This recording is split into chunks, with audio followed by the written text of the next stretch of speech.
Choupette, Choupette. Viens ma belle, oh, viens ma chouchou, viens. Choupette n'est pas un animal domestique ordinaire, c'est un hérisson nain. Sa particularité, une taille maximum de 15 cm, soit 2 fois moins qu'un hérisson classique. Un animal très tendance en Angleterre et au Canada, mais extrêmement rare en France. C'est une petite hérissonne qui a été trouvée un jour dans un parc dans le 15e que j'ai récupéré. Je l'ai soignée et puis maintenant, c'est un peu comme mon enfant.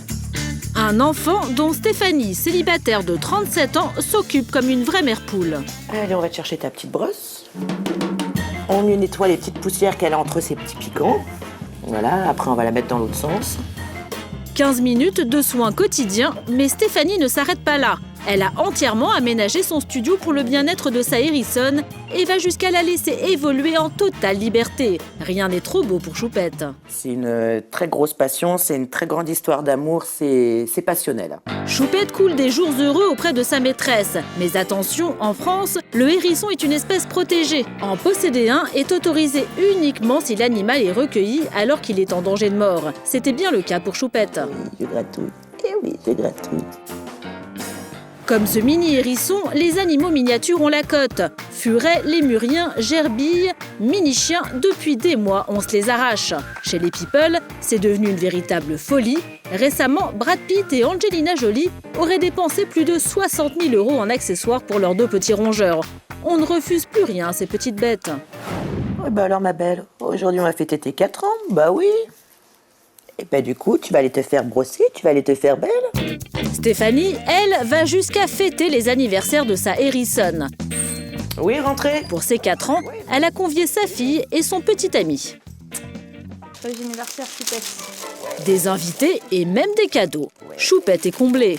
Tiens, ma belle, j'espère qu'on fera son 5e anniversaire avec Jessica et Gabriel l'année prochaine. Cet engouement pour le miniature ne semble pas près de s'arrêter. Et plus c'est petit, plus c'est tendance. La dernière mode, ce sont les crevettes. Bleues, jaunes, rouges ou translucides. Après les avoir mangées à toutes les sauces, on se met à les élever. Allez, viens Fanny, on va aller voir les petites crevettes. Loïc et sa fille Fanny ont acheté leur première crevette il y a 3 mois. Ils ont attrapé le virus.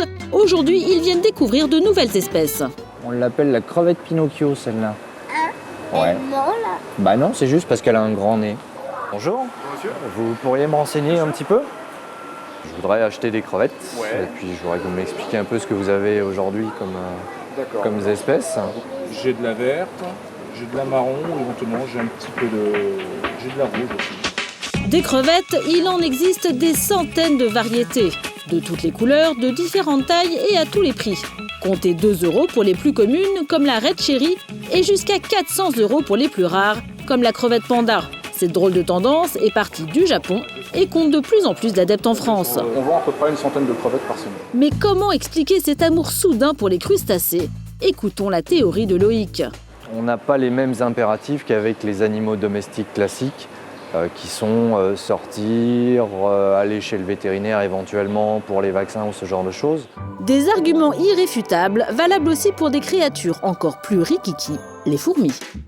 Ça peut paraître étonnant, mais Luc et sa fille Naomi en sont totalement mordus. En véritables collectionneurs, dès qu'ils peuvent, ils partent à la recherche de nouveaux spécimens. Est-ce que tu as regardé celle-là? Naomi remarque une pierre prometteuse, bonne pioche. Énormément. Ouh là là, il y a plein de larves. Reste maintenant à les attraper, mais avant de passer à l'action, Luc a une astuce. L'huile, c'est pour les empêcher de grimper sur les parois de la bassine. Maintenant, il n'y a plus qu'à recueillir les petites bêtes tout en douceur à l'aide d'un gros pinceau. Et pour les irréductibles, Luc a mis au point un procédé original, un aspirateur à fourmis. Le principe est simple. Il y a 2 tuyaux. Il y en a un dans lequel on met un petit grillage, et c'est celui-là qu'on met dans la bouche. Et l'autre tuyau est le tuyau par lequel la fourmi ou la larve est aspirée. On a quelques centaines de fourmis qu'on va pouvoir installer tranquillement à la maison. Allez, on est parti. Vous l'aurez compris, Luc et Naomi ne se contentent pas de ramasser des fourmis, ils les élèvent.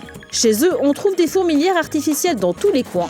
Luc les fabrique lui-même et d'après lui, il n'y a rien de plus simple. Pour élever des fourmis chez soi, il suffit d'avoir une bassine, peut-être 5 € la bassine, un tube à essai, mais ça doit coûter 20 centimes d'euros, un peu d'eau, un peu de coton, un petit film plastique rouge et vous avez de quoi installer et faire vivre des fourmis.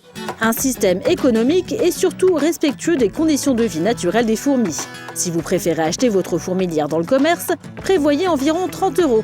Mais méfiez-vous, seuls quelques modèles sont fiables. Pour Loïc, rien ne vaut le fait maison. C'est le moyen le plus simple, le plus économique pour installer des fourmis et les garder chez soi, si on a envie de les avoir chez soi, comme on peut avoir des poissons ou des tortues. Conclusion, Mini ou Rikiki, on est loin d'en avoir fini avec nos petits amis. Comme quoi l'amour, ce n'est vraiment pas une question de taille.